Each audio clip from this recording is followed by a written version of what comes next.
मनुस्मृति। मनुस्मृति भाई इसे सबसे प्राचीन राजनीतिक किताब कहा जाता है, इसे मनुस्मृति का। मनुस्मृति में बहुत सारी चीजें कही गई हैं, बहुत सारी अच्छी चीजें भी हैं मनुस्मृति में। किस तरह से शासन करना चाहिए, किस तरह से कर्मचारियों को दबा के रखना चाहिए। लेकिन इसमें दो जगह आके विवाद फंस जाता है। यहाँ महिलाओं को और दलितों को बहुत ही निम्न दिखा दिया गया। मतलब इस किताब के हिसाब से महिलाएं और दलित जो होते हैं बहुत ही समाज के मतलब अलग कोटि में उनको क्या कर दिया जाता है, जगह दे दिया है, जिस वजह से इसका महिलाएं और मतलब दलित इसका विरोध करते हैं। किस किताब का? मनुस्मृति। इसका मनुस्मृति का। समझ में आ गया कि नहीं आ गया? लेकिन यह बहुत प्राचीन किताब है, राजनीति से संबंधित बहुत प्राचीन किताब है। हालांकि मनुस्मृति पे तो ये भी हो गया है कि भारत का संविधान हटा के मनुस्मृति लगा दिया जाए। अभी एक तो आदमी, हम ट्रेन में आ रहे थे ना, तो एक बहस कर रहा था, हम कहे भाई साहब अब इसका मतलब हमको ये पूरी किताब पढ़ना पड़ेगा तभी हम कुछ बता सकते हैं, और हम भी पूरी तरह से मनुस्मृति पढ़े नहीं है, जिस हिसाब से कि हम वहां बहस करने लगे नहीं हमारा संविधान अच्छा है या ये खराब है। क्योंकि आप दो चीज में कंपैरिजन तभी कर सकते हैं ना जब दोनों पढ़े हो। हम तो भैया संविधान पढ़े हैं, हमको लगता है कि ठीक है, अब भाई साहब हमको लगता है कि वो पढ़े होंगे, उनके हिसाब से वो ठीक होगा। लेकिन ये दो किताबें स्मृति साहित्य में सबसे ज्यादा फेमस थी, और मनुस्मृति का बहुत ज्यादा प्रचलन आ गया क्योंकि मनुस्मृति में शास्त्र वगैरह चीजों को बहुत ज्यादा ध्यान में रखा गया था। मनुस्मृति में इसमें दो तीन चीजें गलत भी थी। इसमें कहा गया था ना, शादी करने के लिए लड़का की आयु 25 साल होनी चाहिए और लड़की का 12 साल। दूसरा, शादी कर रहा है कि गोद ले रहा है। और ये परंपरा भारत में बहुत ज्यादा चलने लगी, और ये इतने साल चली, बाल विवाह के नाम से जाना जाने लगा। ये परंपरा बहुत ज्यादा, एक मतलब एक 12 साल की लड़की, उसको क्या समझ में आ रहा हो, कभी आकर के भेज दिया लो। तो ये एक तो वो लोग छोड़िए, मतलब एक तो अपने वो लोग का दिमाग बहुत तेज होता है, वो पैसे 12 साल में वो क्या 12 साल के लड़के को आदमी दुलार से गोदी उठा लेता है। हमारे पड़ोस में मतलब बहुत लड़के से घर जाते नहीं यहाँ से, तो 11-12 साल का लड़का आदमी उसको गोद में उठा लेता है। हालांकि वो गोद में खिलाने लायक नहीं है, लेकिन फिर भी आदमी 11-12 साल के लड़कों को आदमी गोद में खिला लेता है। कितना एज होता है उसका? 5-6 में पढ़ता होगा, यही पढ़ता होगा। उसे तो बियाह करा दिए। आई बोका को देखिए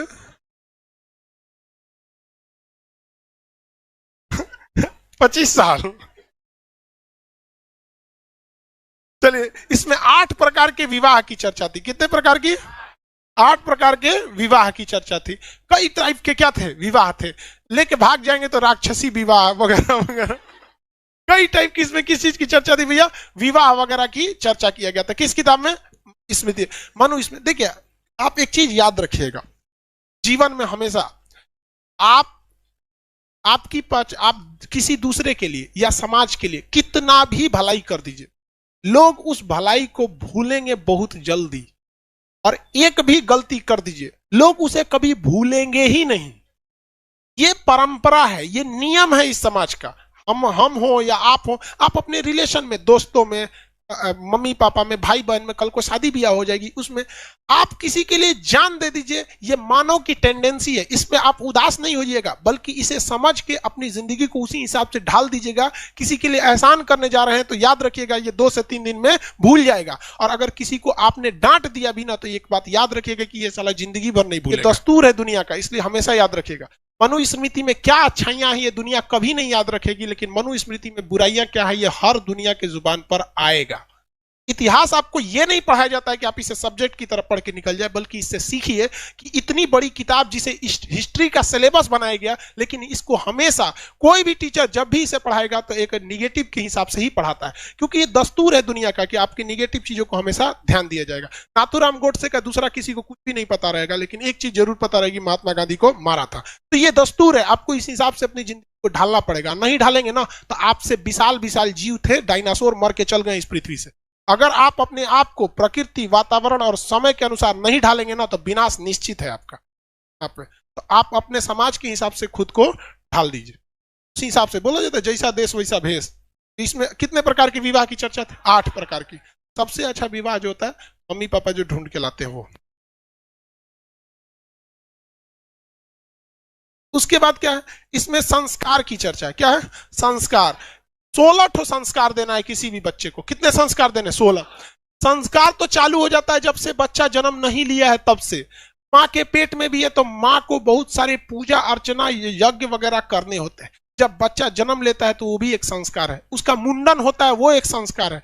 उसे जनेऊ पहनाया जाता है वो एक संस्कार है। पढ़ने जाता है वो संस्कार है। जब गुरु के पास पहला बार एडमिशन लेता है वो संस्कार है।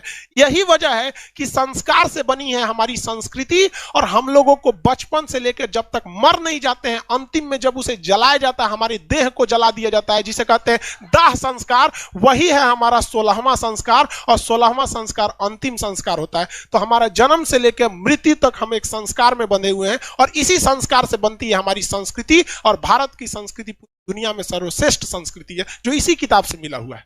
तो याद रखिएगा भाई, इतिहास में हमेशा कोई आपको ऐसा नहीं है कि आपको आप कुछ भी कर दीजिए। आप इस किसी आप में से जितने लड़के हैं ना, बहुत से लड़कों को पढ़ा लिखा के आदमी नौकरी दिला, इतने लड़कों का आदमी जॉब हुआ कि हम सबको स्टेज पे बुलाएंगे तो क्लास कब लेंगे यहाँ।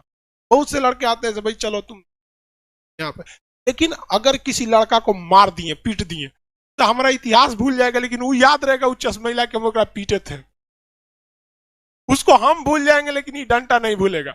लेकिन याद रखियो बाबू, यही डंटा है किसी दिन जब नौकरी में बैठे रहेंगे ना, ऑफिस में एसी लगा रहेगा, कोई जब आपके लिए पर्सनल एक स्टाफ रहेगा, चाय पानी पिएगा ना, तो याद आएगा कि था कोई टीचर जो पीट पाट के सीधा किया। इसलिए हम पीटे उठे तो उसका बुरा नहीं मानिएगा। समझ में आएगा कि नहीं? समझ में आ रहा है आपको? किसी को दिक्कत? मनुस्मृति में हर एक चीजें गलत नहीं है। इवन दुनिया की कोई भी किताब या दुनिया का कोई भी सिद्धांत 100% सही नहीं होता है।